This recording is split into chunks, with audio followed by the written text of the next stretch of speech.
For how much the web has evolved, the browsers as a platform haven't evolved that much. What we are trying to do with Chrome is to make sure the browsers are really evolving along with the web, so the web can evolve to the next level.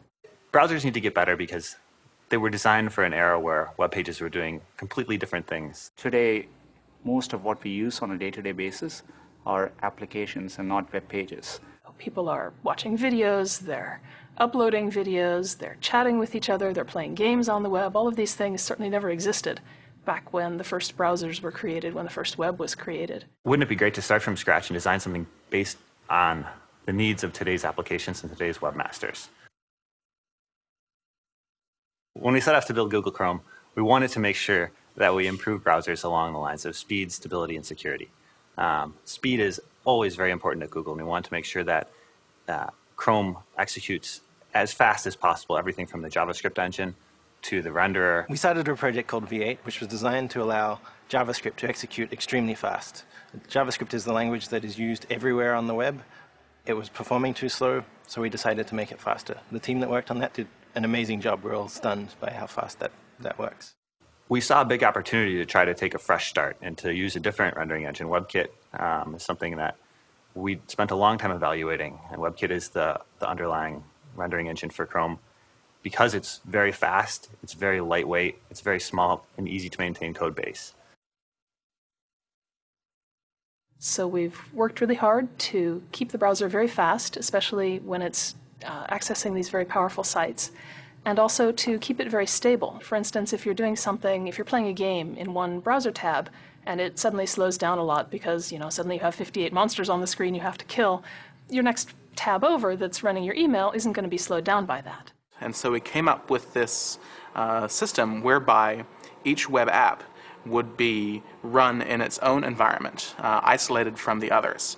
And this allowed us to make them more robust. Other browsers, what might happen is the entire browser would crash. So you lose your online banking session, you lose that document that you were editing, you lose everything. In Google Chrome, if one tab goes down, the other tabs will stay up.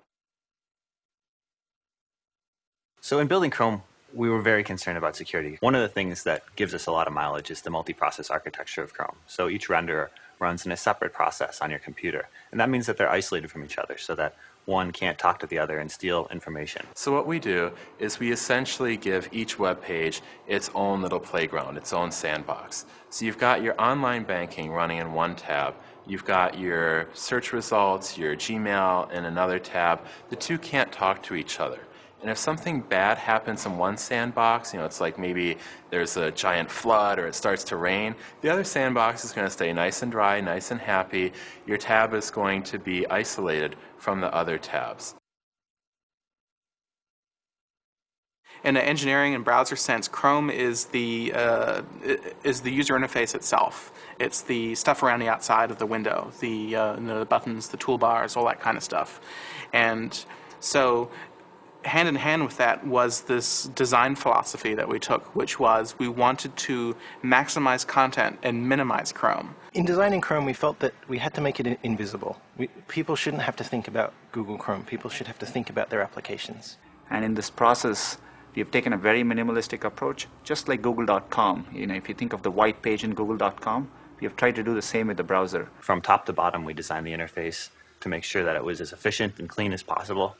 We argued over every single pixel in the Chrome of Chrome to make sure that there was nothing wasted. So Google Chrome is a fully open source browser, right? And so we want to release this in a way in which others adopt good ideas from us, like we want to adopt good ideas from other folks, and help the browser get better. People should be able to dig into that. People should be able to learn from it, and people should be able to contribute. We really want the work that we do to sort of raise the bar for browsers. We want to push browsers further. We want to make the capabilities better.